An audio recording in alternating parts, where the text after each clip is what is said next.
with regards to the Prime Minister, I know that he and the Chancellor will be visiting China. Now, can you confirm whether the Prime Minister is willing to sacrifice defence and security concerns at the altar of economic prosperity with the second largest economy in the world? No, this is a Prime Minister that refuses to be drawn on what he sees as false binary choices, US or Europe, China trade or China concerns about security in this complex world. Watch UK Defence Secretary John Healey being grilled by the Defence Committee on Keir Starmer's link to China and other related security and defence matters. Before we get into the details, if you love diving into political issues and enjoy hearing a principled take on them, then hit the like button, share this video, and subscribe to join the conversation. It will help our channel reach a wider audience. If I may, on the changing strategic context, obviously there's been a lot going on within the last few weeks, and whether that's with regards to the ongoing illegal invasion of Ukraine by Russia, and the Defence Committee was recently in Ukraine to see for ourselves what is happening on the ground. We've also seen for the first time a NATO ally threatening to annex NATO territory with regards to Greenland. I know that we've debated that within the chamber as well, not to mention the publication of the new US national security strategy and the defense national strategy as well. So with respect to all of that, and we all acknowledge that the US is our number one ally, but the sands, they are shifting. So for us, we were also very perturbed by the awful, hurtful comments with regards to our brave servicemen and women, 457 of whom perished, and we never thought a US president would be using such words. So with regards to all of that's going on, how do you think that's affected your own agenda with regards to the modernisation and transformation of our armed forces? I think it has reinforced the case that we have made as a government since July 2024. I think it has reinforced the vision and imperative of transformation that was set out in last year's Strategic Defence Review. And in the context that we see and that you outline there, Mr. Chairman, we've certainly seen over recent months demands on defence rising, uncertainties increasing, and that doubles down, I think, on the way that as a government we have tried to approach this new era of threat and uncertainty, which is to fashion a new era for defence, but that's within the context of a government that recognises this is an era that requires hard power with greater investment in defence, stronger alliances, resetting our relations with key European allies, and sure diplomacy, which I think we've seen from the Prime Minister very clearly over the last fortnight in the midst of the concerns over Greenland, the new publications of the National Defence Strategy and previously the National Security Strategy in the US, and of course the increasing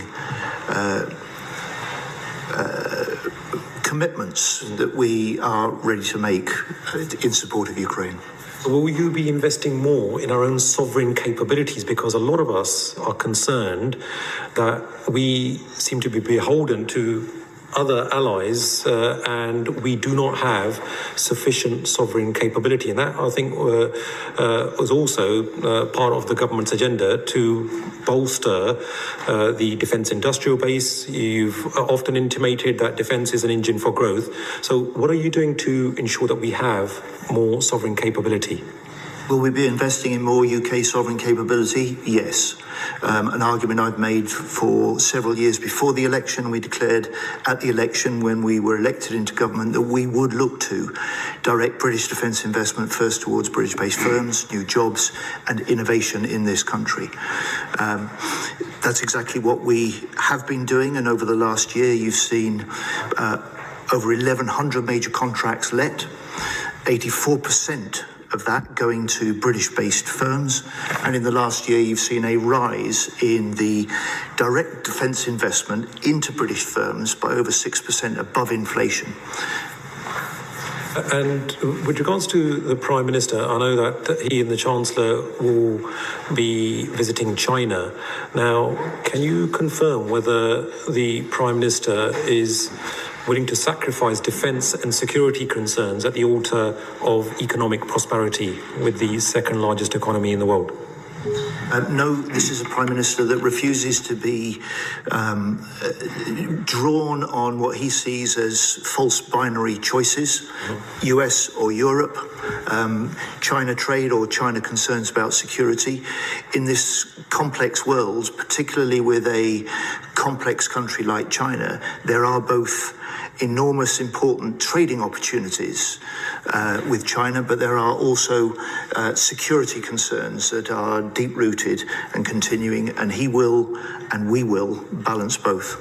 Yeah. I know Ian Room wanted to comment on that. Yeah, just on that capability, Secretary of State, the Armed Forces is suffering as the government retired the Puma in March 2025, leaving a medium-lift helicopter capability gap. So what is happening with awarding the medium-sized helicopter contract? As you say, there are thousands of British jobs and within the SME supply chain that are relying on this decision, and industry need the certainty now. I understand that, Mr. Room. First of all, on the Puma, that was a decision I took last year. We are in a process. It is a big challenge for a new government to deal with what was a defence equipment programme that was heavily overcommitted, badly underfunded, and in many areas unsuited to the changing threats that we face. So as we make our defence investment decisions now to implement the vision of the Strategic Defence Review, there will be tough decisions that we need to make. And the Puma decision, like Watchkeeper, like HMS Bulwark and Albion, were all decisions that were long overdue, in my view, necessary decisions to help set up and reprioritise the defence budget for the future. On the new medium helicopter contract, that competitive process is still underway.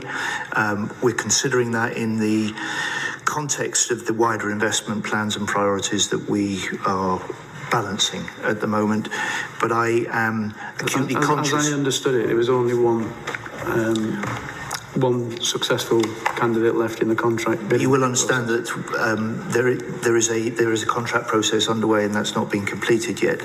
And I am deeply aware of just how important the skills of the workforce are, and the potential that they have to play a part in part of the sort of transformation that we need to see in the technology we develop, the manufacturing we produce, and the kit that we get much quicker into the hands of our warfighters for the future. And as you'd expect, both the Minister for Defence Readiness and Industry, Luke Pollard, and I are talking regularly and closely with the most senior Leonardo managers and directors, and I was discussing this with the Leonardo UK MD just last week. Britain needs leaders who look strong and speak with confidence. Leaders who are not complacent, insecure, or weak. They should have the courage, strength, and the capacity to make Britain safe and secure. The British people should be able to trust that their leaders will make the right decisions and do everything in their power to keep our borders, communities, and country safe from internal and external threats. If you have benefited in any way from this video, please subscribe, like, share, and be sure to leave us a comment.